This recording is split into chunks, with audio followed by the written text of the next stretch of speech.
bavandimwe nkunda Yezu Kristo akuzwe, mwitinya bushyo bukiri mbarwa, kuko Imana umubyeyi wanyu yishimiye kubaha ingoma. Imana umubyeyi wacu, murabona bavandimwe, iki cyumweru Yezu yongeye kutwibutsa ko Imana ari umubyeyi wacu, kandi uwo mubyeyi wacu atuzigamiye ibyiza bitagira ingano. Ibyo byiza bitagira ingano bikubiye mu cyo Yezu yise ingoma y'Imana. Imana umubyeyi wanyu yishimiye kubaha ingoma. Murabona ariko ni ubucyo bukiri mbarwa.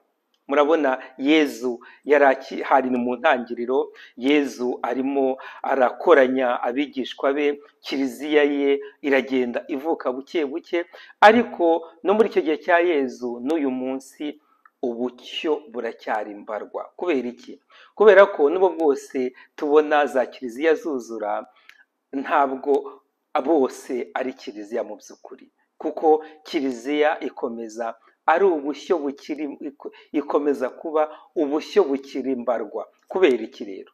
Kubera ko ntabwo ibyerekeranye n'ingoma y'Imana bigendana mu kivunge. Umuntu koko ushaka Imana by'ukuri, abantu bashaka Imana by'ukuri baracyari bake bavandi.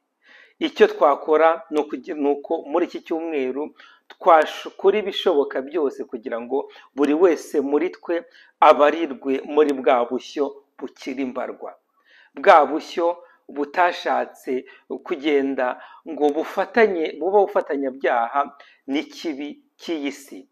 Ba bandi bagerageza n'ubwo bwose ibibazo ari byinshi, bakagerageza kwizirika ku itegeko ry'urukundo. Bavandimwe, ubwo bushyo bukiri mbarwa burakenewe, kandi twese tugomba gukora ibishoboka byose kugira ngo buri wese abarirwe muri ubwo bushyo bukiri mbarwa.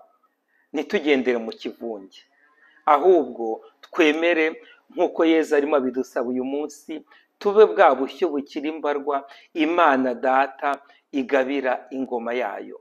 Kandi kugira ngo tugere nyine tube muri ubwo bushyo bukiri mbarwa, ni uko iby'isi nahoze mvuga ko tubikeneye kugira ngo tubeho, ariko ntitubyizirikeho. Nimba rero tukiri muri ubwo bushyo bukiri mbarwa, twumvise yuko iby'isi byose igihe bitatuganisha ku Mana umubyeyi wacu ntacyo biba bimaze, twabireka rwose kandi tugakomeza tukabaho. Iby'isi nimba bidatuma twubaka ubuvandimwe mu bantu, twabyihorera. Tugomba kubyihorera ahubwo tutazuyaje. Bavandimwe rero, dukore ibishoboka byose tubwo bushyo bukiri mbarwa, ariko bufite impano y'ingoma y'Imana, kandi ubwo bushyo bukiri mbarwa bubereyeho kubyaza umusaruro ingoma y'Imana, Umwana umubyeyi wacu yaduhaye.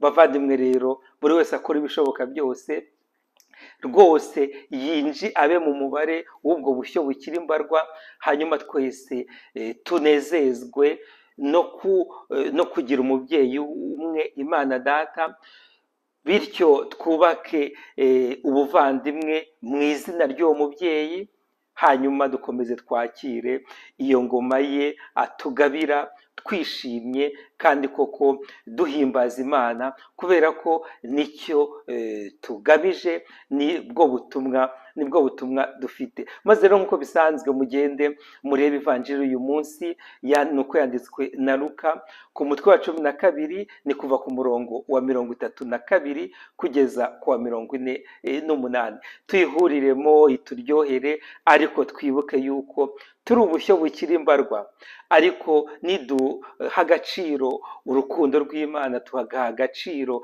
ijambo rye, bizatuviramo kwakira impano y'ingoma y'Imana, hanyuma dufatanyije twese nk'abavandimwe tuyibyaze umusaruro. Imana ishobora byose rero ibahe umugisha kandi ibarinde, ku izina ry'Imana Data na Mwana na Roho Mutagatifu. Amen.